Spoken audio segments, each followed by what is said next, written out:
دوستو، آج ہم بات کرنے جا رہے ہیں ایک ایسے ملک کے بارے میں جس کی سرزمین، لوگ، تاریخ اور ثقافت نے صدیوں تک یورپ کے نقشے پر اپنے نقش چھوڑے ہیں۔ یہ ملک ہے بیلاروس، مشرقی یورپ کا دل، ایک ایسا ملک جس نے طاقت، جنگ، ثقافتی ملاپ اور امید کی داستان لکھی ہے۔ آج کی یہ ڈاکومنٹری آپ کو لے کر جائے گی بیلاروس کی تاریخ، ثقافت، معاشرہ، سیاست اور مستقبل کے منظرنامے تک۔ بیلاروس مشرقی یورپ میں واقع ہے، جس کی سرحدیں روس، پولینڈ، لتھوانیا، لٹویا اور یوکرین سے ملتی ہیں۔ اس کی کل آبادی تقریباً 95 لاکھ کے قریب ہے اور دارالحکومت منسک ہے۔ بیلاروس کا نام بیلا اور روس سے نکلا ہے، یعنی سفید روس۔ ایسا کہا جاتا ہے کہ سفید اس خطے کے وسیع، سرد موسم اور برف سے ڈھکے مناظرات کی وجہ سے کہا جاتا ہے۔ بیلاروس کی سرزمین قدیم دور میں سلیوک قبائل کی مسکن رہی۔ 9ویں صدی میں یہ علاقہ کیواں روس کا حصہ تھا، ایک وسیع سلطنت جو آج کے روس، یوکرین اور بیلاروس پر محیط تھی۔ پھر آیا پلوٹک پرنسپیلٹی، ایک طاقتور ریاست جس نے مقامی ثقافت اور تجارت کو فروغ دیا۔ اس خطے پر متعدد بار مختلف طوائف اقتدار نے حکمرانی کی، جس میں لتھوانین گرینڈ ڈچ اور بعد میں پولش لتھوانین کامن ویلتھ شامل ہے۔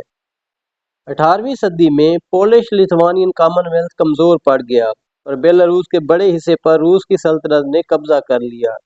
اس دور میں بیلاروس کے لوگ، زبان اور ثقافت پر روسی اثرات بہت بڑھ گئے، مگر مقامی سطح پر بیلاروسی زبان اور روایت نے اپنی جگہ مضبوط رکھی۔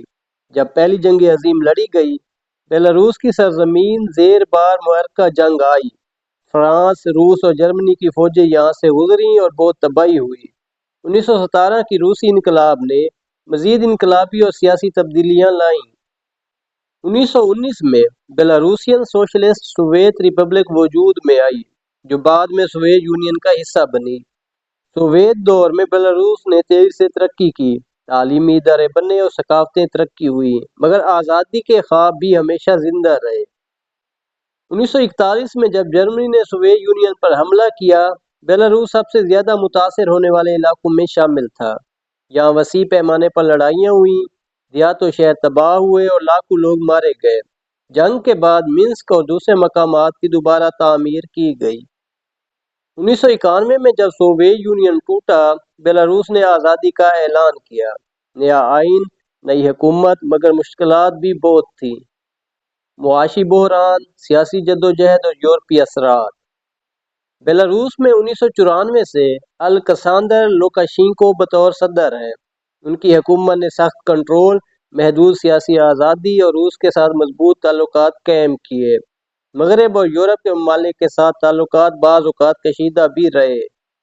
بیلاروس کی موسیقی، رقص، لوک کہانیاں اور زبان اس کی ثقافتی شناخت ہے۔ یہاں کی لوک موسیقی اور ڈھول، بیلاروسی تہوار خاص طور پر معروف ہے۔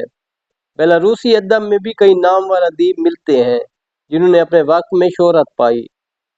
بیلاروس میں کھانے میں ڈرنکی، آلو کے پین کیکس، سوپ اور روایتی کھانے عام ہیں۔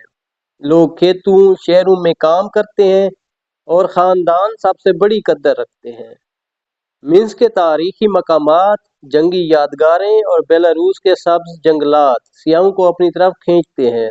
مستقبل میں بیلاروس کو نئی معاشی ترقی، تیز رفتار ٹیکنالوجی اور بہتر تعلقات کی امید ہے۔ آج کی اس ڈاکومنٹری میں ہم نے بیلاروس کو سمجھا، اس کی تاریخ، مشکلات، آزادی، ثقافت اور مستقبل کے سفر کو دیکھا۔ امید ہے آپ نے کچھ نیا سیکھا، اور جانیے گا کہ ہر ملک کی اپنی ایک داستان ہوتی ہے، جسے سننے اور سمجھنے کا حق ہمیں ملنا چاہیے۔